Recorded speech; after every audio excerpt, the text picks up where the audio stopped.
Yes, oh yes.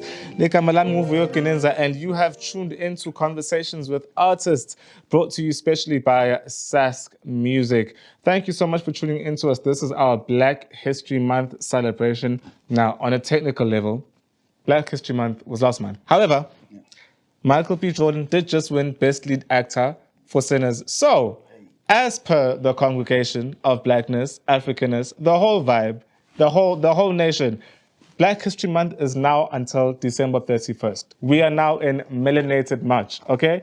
Respect to Allah, respect to Allah, respect mashallah. Everything is mashallah, mashallah. Yes, oh yes. Joining me is artist Solomon, better known as, is it Solomon or Sally? It's just Solomon. Solomon, okay.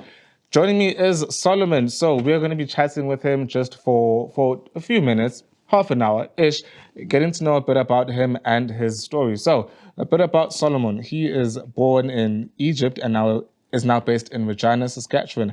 Solomon is a versatile singer-songwriter known for his experimental blend of music styles. Having spent 9 formative years in Calgary before relocating, Solomon's musical journey has been a fusion of cultural influences reflecting both his Egyptian roots and Canadian upbringing. With a passion for experimentation, Solomon thrives on exploring diverse genres, seemingly weaving elements of hip-hop, rock, R&B, Afrobeat, and more into his captivating compositions. Solomon has been giving back to his city by organizing quarterly shows and events that put locally bred artists on a stage. We're going to get into that. Giving them the opportunity to showcase their talent to a larger audience. InnerCity Mischiefs is a one-man army dedicated to bringing awareness to the many talented acts in and around Saskatchewan. Solomon prepares for season 3, scheduled for April 17th. Yep. Mark that, calendars, to bring out another wave of established artists in their respective genres to showcase another incredible night of talent performances. Solomon, welcome. What's up, brother? Thank you for coming. Thank you for having me. My fault, sorry. No, it's all good. Thank you for having me. Thank you for coming. All right, sir. So let's get into it. All right. Growing up, what was your proximity to other artists, and was there anyone in your life who inspired you to become one? Yes. Well, honestly, I didn't really tap into my artistry until I moved to Regina. Then that's when I realized that there was a scene for music in the city. And I was able to capitalize on that very early on. So I was able to get my first couple of shows in and just get reps in the studio as well. And so being in that environment where I saw so many other people making somewhat the same music that I was making, it was easy to keep going because I got motivation from them. I got motivation from performing on stage earlier on, being able to be around other people that were a lot older than me that were also doing shows. So it was just I was able to have that type of proximity around people just by moving to Regina. Honestly, I didn't really get that too much in Calgary. Growing up? Yeah. Fair. So now, most Africans have parents who fear the uncertainty and instability of the lives of artists. Mm-hmm. How have you navigated this, and what advice could you give to younger artists who are currently in this predicament? That's a really good question. Personally, it really depends on what steps that you're taking as an artist. Are you looking to better the landscape for other people or just yourself?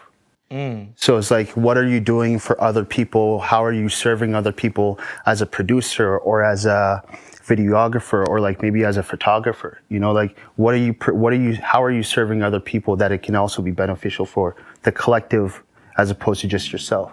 So being able to present that to my family members and to the people around me was very beneficial for me because they saw that okay, people are actually willing to come to your shows. People are actually willing to show up to your events. Out of their schedules. Exactly. So that's important, and to show that people actually care when people don't have to, which is the biggest thing.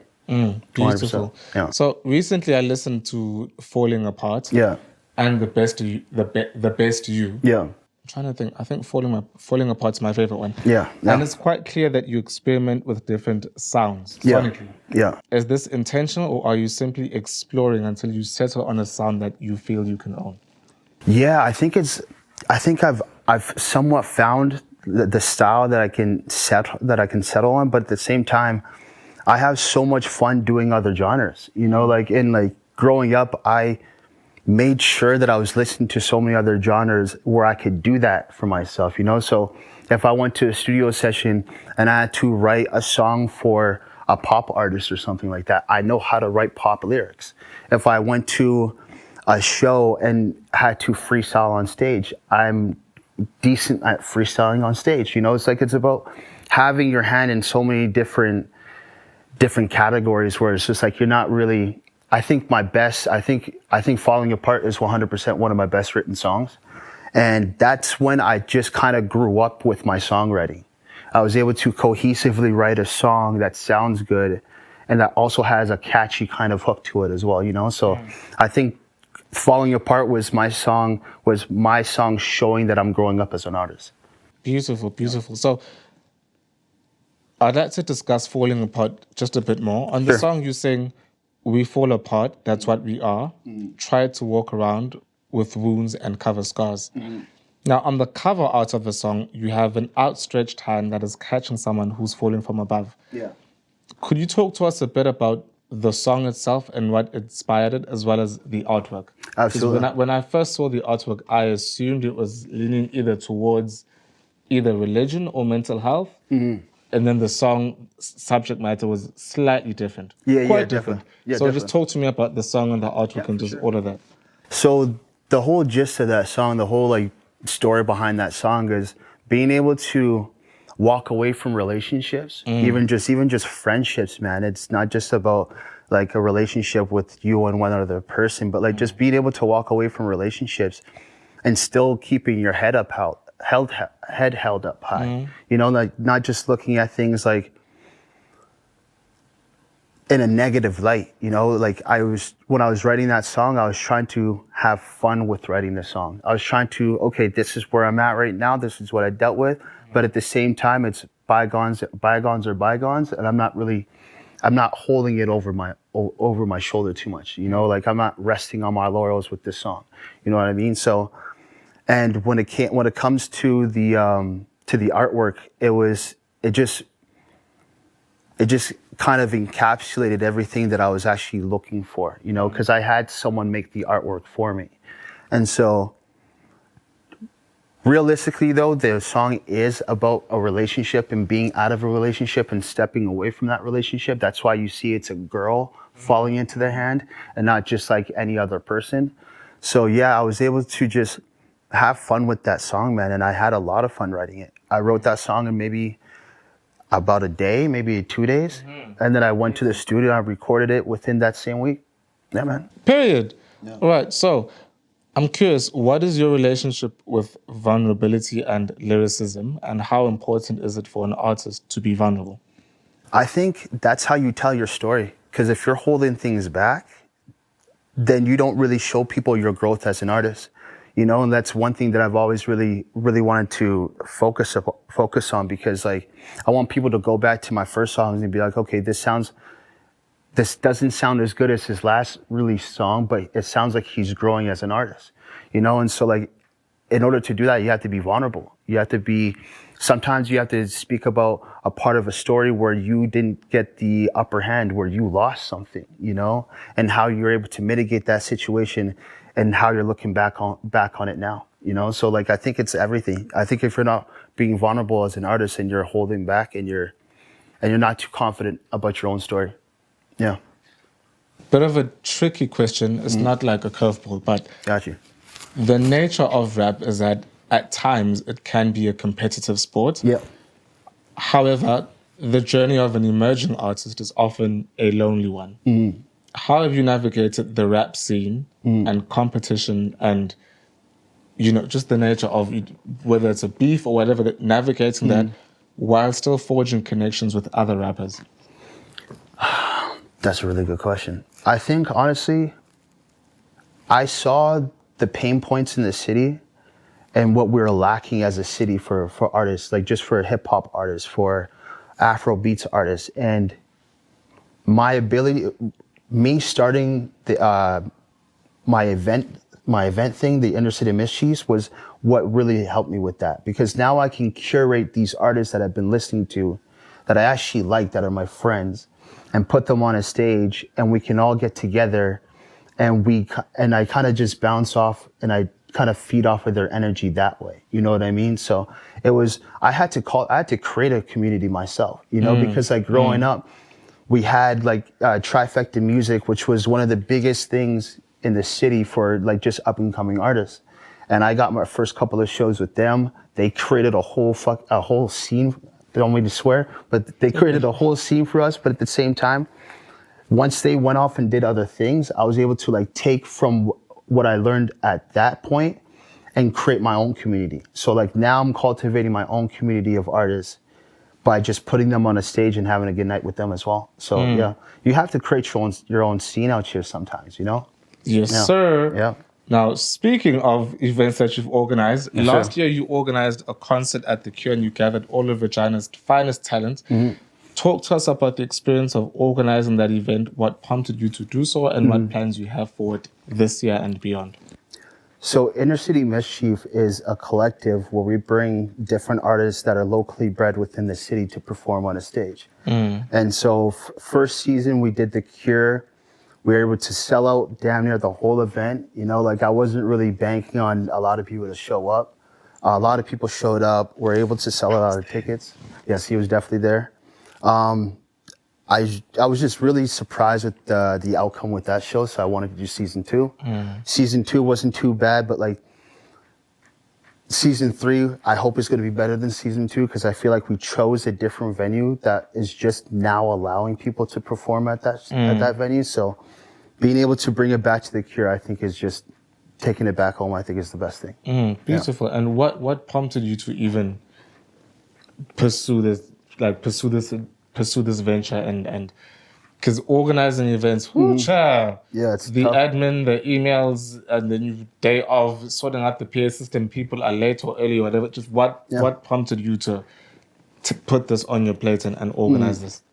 I just saw that the city wasn't giving, not to blame it on the city, but there wasn't consistent enough events for like rap artists, Afrobeats artists, rock artists even. There wasn't consistent enough events in the city where people can consistently like look out for the show. Like one thing that I really enjoyed about when I started making music and earlier on when I started making music was that I was expected to perform every weekend, So like in having that expectation and being able to put the reps in the gym, it's just like, it really helped me as an artist. It really helped me on stage as well, So like being able to give artists their first performances on a stage is just like, it's fulfilling for me, because like, it's like, I know where I started from and I know when someone gave me my first paid gig. And so being able to now,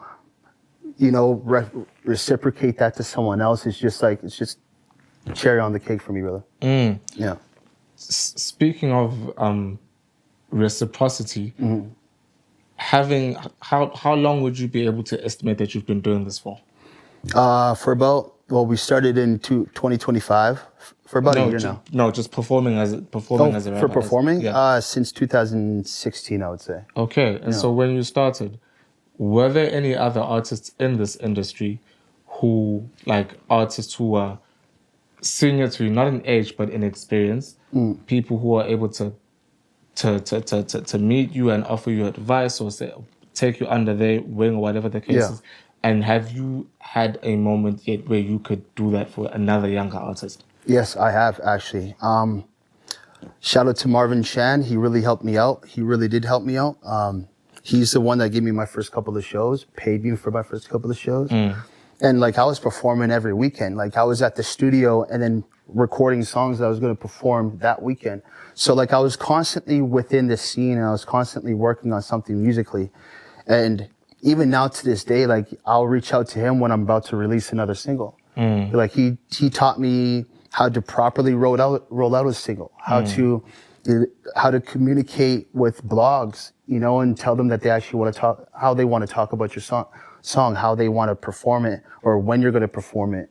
And so that's something that I was able to really take in. And now when other artists reach out to me and I'm able to now reciprocate that type of energy, it's just like, it's what we should be doing as artists in the city. Because if we're just sticking to ourselves and we're just, serving ourselves, then, like I just feel like you're killing the scene that way.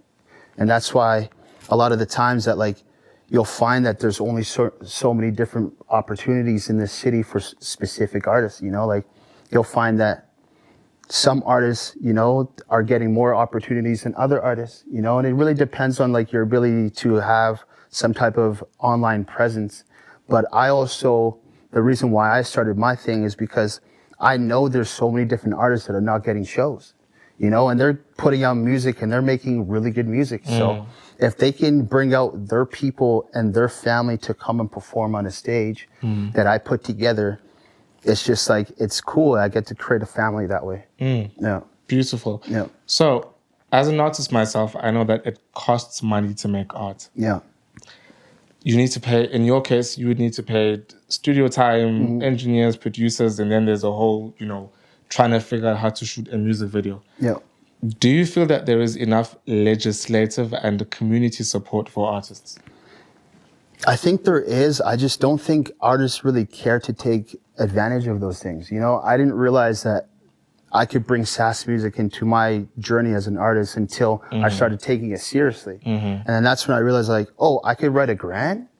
I could write a proposal for, you know, funding for my music. And so I think artists, they just don't know how, or they either don't care. You know, so many artists want to just do things on their own, dime. You know, so I fund my own music, but I also am starting to write grants myself just recently. Yep. Beautiful, beautiful. Yeah, so the next few questions are short, then we're going to do a lightning round because I want something a bit less serious. Gotcha. So have you felt support from radio stations with your music?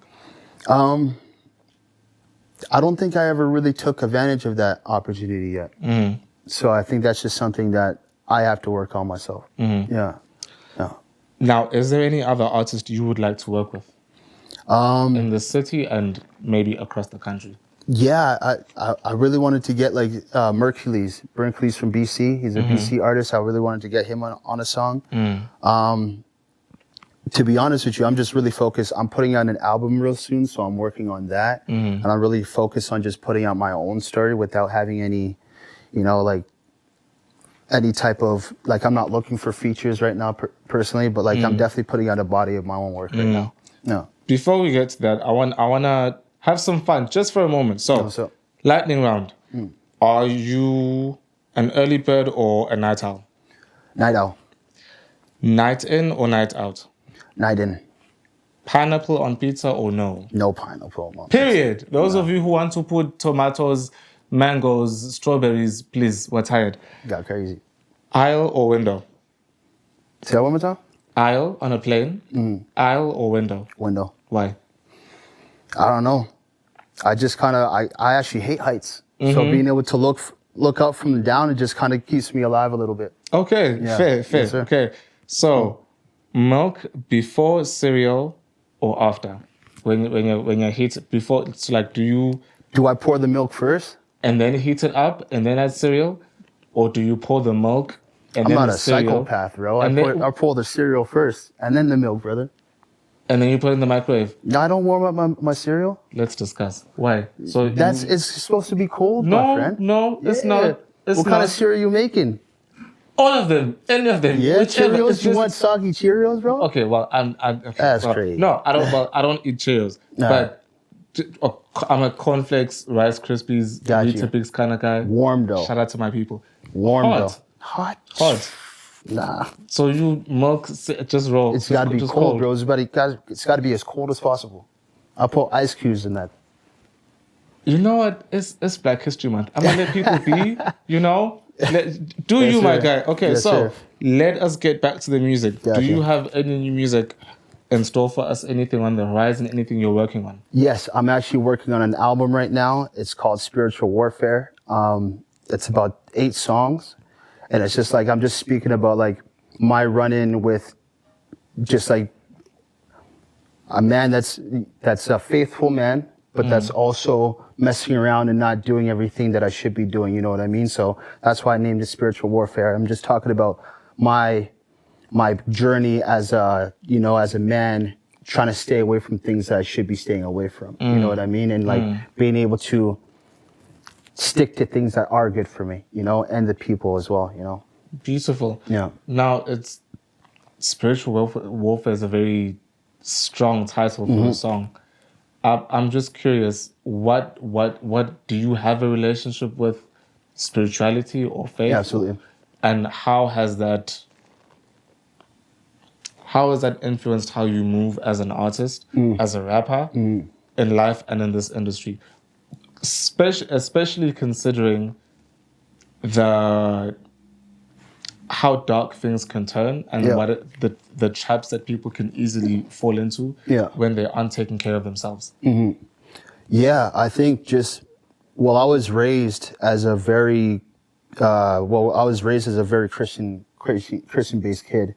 And like, just growing up, like my mom always instilled us to have some type of fear of the Lord, you know? And now that I'm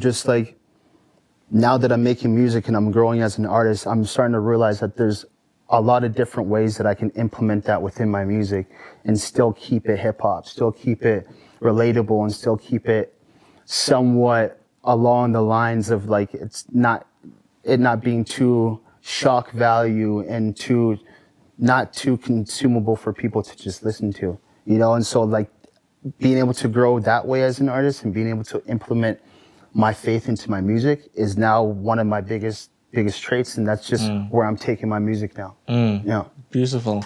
I'm curious, what is your relationship with validation, internally and externally, That's a as really it good pertains to your question. music career? Yeah, that's a really good question. I mean, like, I feel like if any artist says that they don't care about validation, they're lying, you know? So, like, my standpoint is, where am I getting my validation from? Am I getting my validation from people that I admire, that I respect? Or am I getting validation from people that I don't care about, you know? Like, and so that requires you putting out the right music. If you're putting out music that has nothing to do with who you are as a person, then you're going to attract validation from the wrong type of people. You know what I mean? So it's like putting out trap music when really you're just a wholesome dude that goes to school. You know, like you're fishing from validation from the wrong audience of people. So it's just like, you got to stay true to yourself. Beautiful. And sometimes that requires you being authentic. And on that very authentic note, we are going to wrap things up here at SAS Music. Thank you so much for tuning in to us. We hope you had a good time. Thank you so much. Thank you for having me, brother. Thank you. Absolutely. Great guest. Find him. Plug yourself quickly. Sully's World on Instagram, Facebook, Solomon with an X in the middle. And yeah, that's where you'll find me. Thank you so much. We'll see you again.